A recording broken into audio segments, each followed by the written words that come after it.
प्रथम दिन आपण मानू कही आसी जे आज आपण मान जो फल आसी ये धर्मर जय है अधर्मर पराजय है। आज कविश्वरनगर समस्त जनसाधारण निजर दायित्व जो निजर कर्तव्य एवं निजर अधिकार पर जो लड़ुले आज साधारण जनता देखई देचंती जे अहंकार केबे मध्य तिष्ठि रही नहीं। आज कविश्वरनगर निर्वाचन मंडल 2,38,000 जो भोटर अच्छा से जीत होती एवं मो समस्त जनसाधारण को अशेष अशेष धन्यवाद देवी कहीं आज जो विकासर रास्ता से माने खोजुले निश्चित भाव भारतीय जनता पार्टी कविश्वरनगर विकास में सर्वदा चेष्टा करिबो एवं आगामी दिन में जो उम्मीद नहीं से माने निर्जर कर्तव्य नहीं जो अंटा भिड़ी दांड को आसीथिले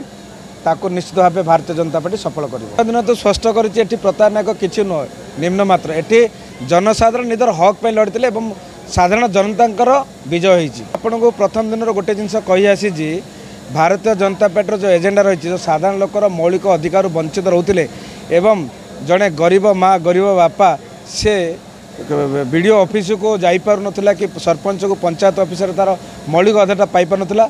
जो मोदी जी ग्यारंटी अच्छी 2024 अच्छी ताको निश्चित रूपे आम तल स्तर एवं ग्रामीण स्तर में रूपांतरित करूँ। प्रथम कही आसी कविश्वर निर्वाचन मंडल समस्त जनसाधारण को श्रेय दूसरी से विजय होती।